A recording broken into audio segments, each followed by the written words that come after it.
Hello, everybody, and welcome to the second of our triple shot, that's hard to say, triple shot sessions. Now, this one has a twist to it, because this morning I made a call out to see if anyone was brave enough to join my afternoon triple shot session.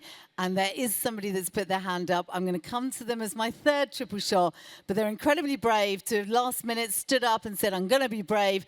I'm going to get up here and I'm going to answer your questions. So next year, I want to see even more female voices, because when I co-created the Female Leaders Club, 4 years ago, that was the purpose of these sessions, to be interactive, to encourage women to have a voice. And we've had so many over the last few days. So I'm just going to enjoy the pleasure of chatting to 3 different women. I'm going to do triple shots to give you snappy, digestible, energetic and enthusiastic nuggets of brilliance that you can use as takeaways. So up first, I want to welcome on stage someone who's going to talk all about work, life, international business, and so much more. Please give it up for Manal Saho, who is business consultant at Preciso. Manal, welcome, welcome, welcome. How you doing? Hello. There you are. Now, I always do this. Anyone who knows me knows I'm mean, which is something I enjoy. 60 seconds, you've got to say your name, your company, and what you love about the ad tech industry. Hello, everybody. My name is Manal Saho. I work for Preciso, and I'm the regional sales director. 60 seconds would have been easier to rob a bank. What I love about ad tech, I think it's what you see at your fingertips without thinking about what's happening in the background. And I love that, the whole tech, from the things that are being set up for things to show up right in front of your screen. And I love that. Amazing. So the reason I wanted to get Manal on today was actually I see firsthand how much traveling Manal does, how many different countries that she works in, and so as does the whole Preciso team. So I wanted to know, with working across multiple countries and international time zones, what are the differences in working with each country? Well, I would say that one of the biggest differences is pace and maturity. So if I take, for example, the US and parts of Asia, where there's a lot of fast adoption to new curves and technology. There's a great openness to testing new tech and programmatic. Look at other, in contrast, different countries in Europe where there's a little bit of more regulated markets and traditional. You see that there's caution, there is data privacy focus. That, of course, creates challenges, but it could create opportunities. Local nuances around, consumer behavior, media habits, even the role that agencies play can shape how we operate. When you're talking about international teams, I'd say flexibility and cultural sensitivity are key. And I mean, all in all, what could work brilliantly in German could fall flat in Brazil and vice versa. So you just go, with what the country can present, and you grab that. I think that's really interesting. And you said about, privacy, data privacy. I mean, there's serious things that could... Absolutely. I'm trying not to swear. Everyone knows I swear. Fuck you up. I'm going to say it. But I think one of those things is you've got to keep on top of innovative changes. We think about technology and programmatic. We think about data play. How do you keep up with them? And how do you navigate all those changes and innovations in each country? I mean, to talk about the work side, of course, if we're talking about how to balance work, how to keep up with the innovation between work and life and the whole bunch, I would say it's a constantly balancing act, especially being a female. There's always that added layer between, managing perception, representation, and expectations. Traveling, you mentioned it, it's energizing, but it can be draining at the same time. I look at innovation, I try to check out always what's new in terms of trends, test out new tools, talk to thought leaders across markets. At the end of the day, you cannot lead transformation if you're always trying to catch up. 100%. I just wonder, actually, I'm just going to throw this in as a little shot at you. Do you think, if there's one traveling tip that you're like, is it, especially as a female, that's a go-to, you need that when traveling? Absolutely. One very important thing, it's, respecting your boundaries and following rituals. So, as So I true. mentioned before, I mean, traveling is energizing, but it can be draining as well. So you have to prioritize what does add value to you. I prioritize being present, of course, for my team, for family members, industry events. But you can't do all three at the same time, and you can't be on 24/7. So I used, whenever, I land somewhere new, I take the time to reset physically, mentally. It's about quality more than quantity. So travel downtime can be more of a, creative space rather than just more screen time. When it comes to work, of course, you delegate, you build a thriving team that can go on without you micromanaging it. When it comes to life, I stopped apologizing for the juggle. I just embrace it. And probably this is a new leadership model. I know, and also, Manal, every time I see you after you've been traveling, you look fabulous. You're doing something right. Now, I want to ask this, because potentially, this is another shot from one of my triple shots. Programmatic and e-commerce, in essence, has no borders.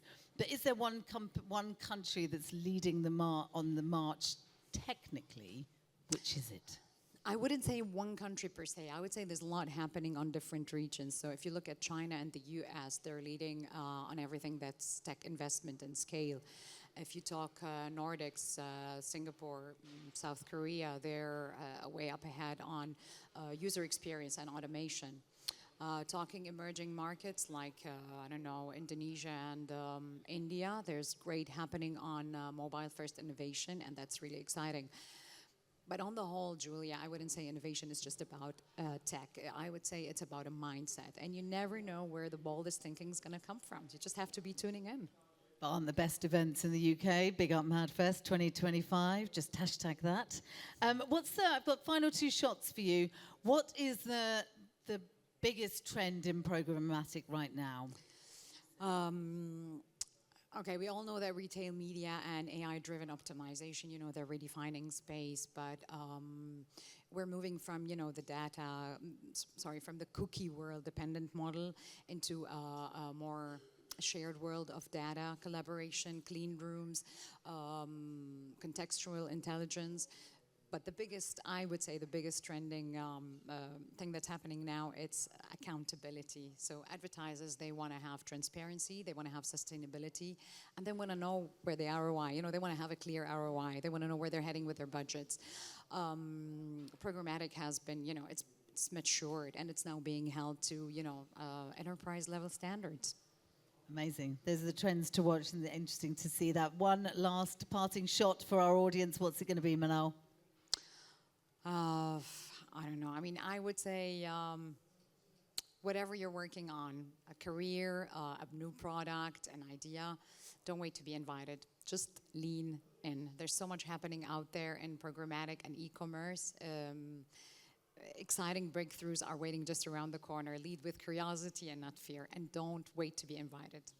100% hell yes to that. Manal Saho from Pachiso, thank you, everybody. So thank much. You, You've Julia. survived it's been your a pleasure. triple shot. Thank you. The Pachiso team are doing happy hour drinks as well after this. So if you have survived the heat in this room, and by the way, it's hot up here, do head over there. But we are heading into our next triple shot. Now I'd like to welcome Cannes Lions Silver Award winner Jellyfish, Hannah Dempsey. Woo-hoo-hoo. Hello, hi. I know, did you like that? I was I like, love gotta get that. It And makes I was you like, I know. I was thinking, I'm not a Cannes Lion winner, but Jellyfish is, of course. Now, most people will know Hannah, but I'm still going to do the same challenge. 60 seconds, name, company. But I want you to tell me what you love working in the creative ad industry. So I'm Hannah Dempsey, VP of Marketing at Jellyfish. Jellyfish is a digital marketing company. We bring together creative, media, data, technology, powered by Gen AI. And what do I love most about the creative ads industry? I'm going to say that it's the possibilities. And I think about when I first started out my career in social media, back in the day where you were just posting things to Facebook. In fact, when I first started in social media, you couldn't even add images to Facebook. You were just adding text. And when we think about how far we've come from there, static images, videos, to where we are now when we're thinking about the creative AI possibilities that we've got now. Absolutely. And the real-time creativity. Like, where are we going to be in 5, 4, even 10 years' time? Like, it's the possibility to learn is just amazing.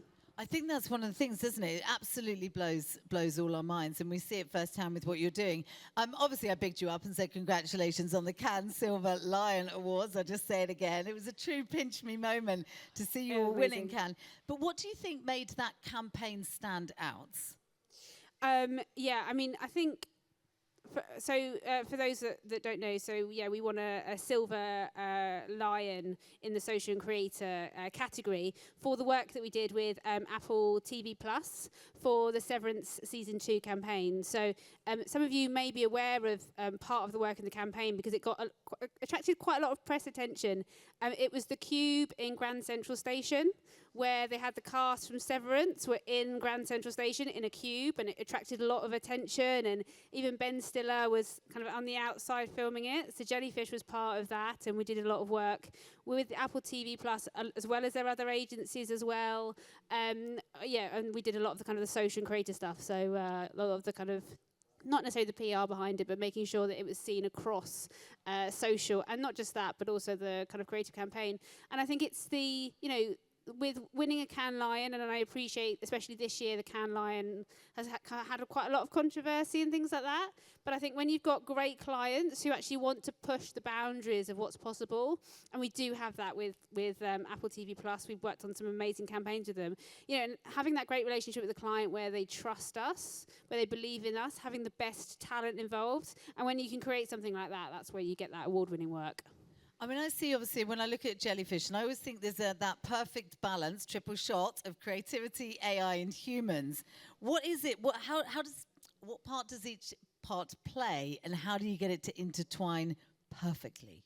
Yeah, so it's quite interesting actually, because a couple of sessions that I've attended today, not at the female leader stage, I will say, have been talking about AI as a tool, and actually AI is more of an intelligence. And I know Melinda and Samathy mentioned that kind of earlier when they had their session. Like, AI is the intelligence behind it. Yes, we have AI tools and they are available, but it's really that kind of intelligence behind it. And AI is getting smarter and smarter. It's not quite, it's as kind of Melinda was talking about, it's looking at patterns, it's looking at the data and things like that. When it comes to the humans are still really very much needed. It's very much human in the loop. And then when it comes to creativity as well, AI can fuel creativity or support with creativity.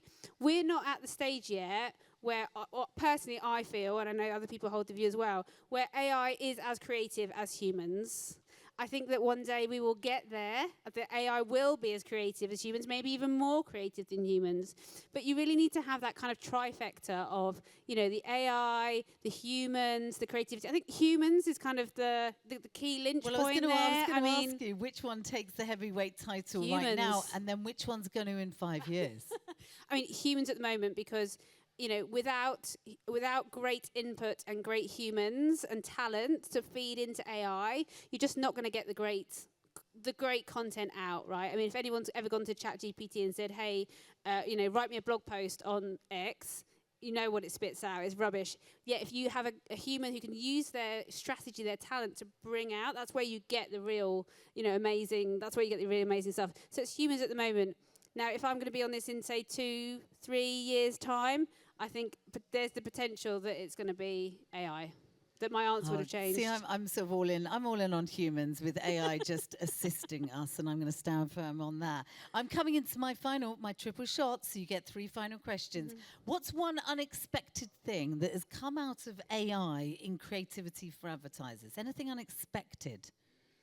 I have this amazing colleague called Lucas Stanley, and he was a cinematographer. Is a cinematographer.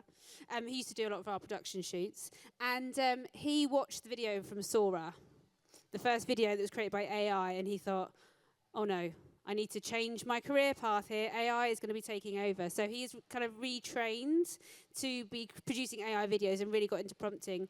And he created this video. It was just like a fun project he did. He was thinking about doing it for eBay. And he wanted to try, he had this idea, his idea, a human creative idea, that he wanted to show the clothes flying out of the wardrobe. But like flying out of the wardrobe, not being on bodies, just kind of coming off the hangers.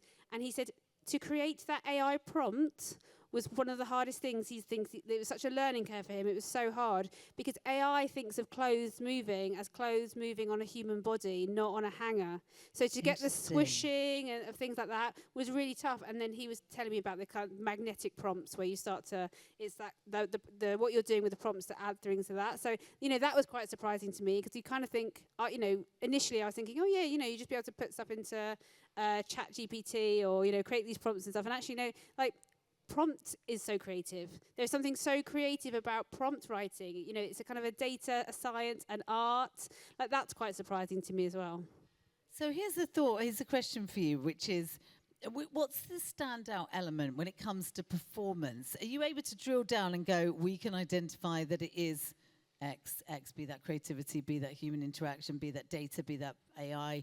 Are you able to drill down when you look at a standout campaign and be able to identify why it performs? Yeah, I mean, with some of our clients, we use Pencil, so Pencil Pro, which is a generative AI kind of ad platform where it will, use your brand assets to create a multitude of different ads.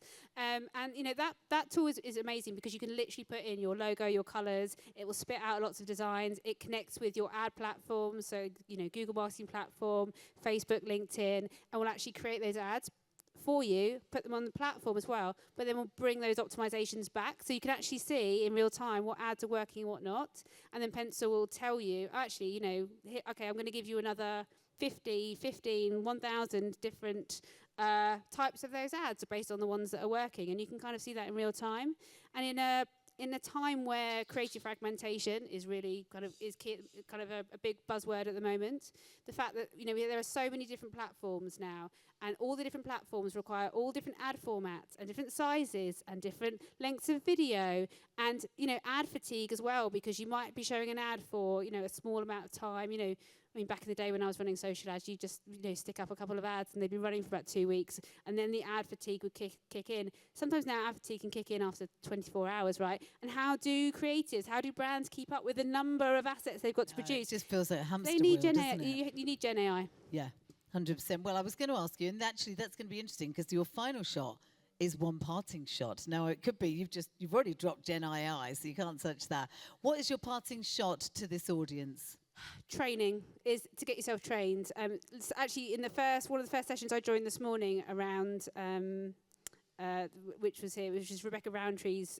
Get shit done. That was amazing. And somebody was talking about a challenge. She was so worried about AI taking jobs and things like that. And she's working for a brand. And I said to her, I'm sure lots of you have heard it now, but it's not about the AI taking your jobs. It's about the people who can use AI effectively. They're the ones that are going to take your jobs. So training, get yourself some training. There's lots of free courses out there. Jellyfish has its own training capability. Just a short plug there. We run our Gen AI training courses, lots of different courses on there.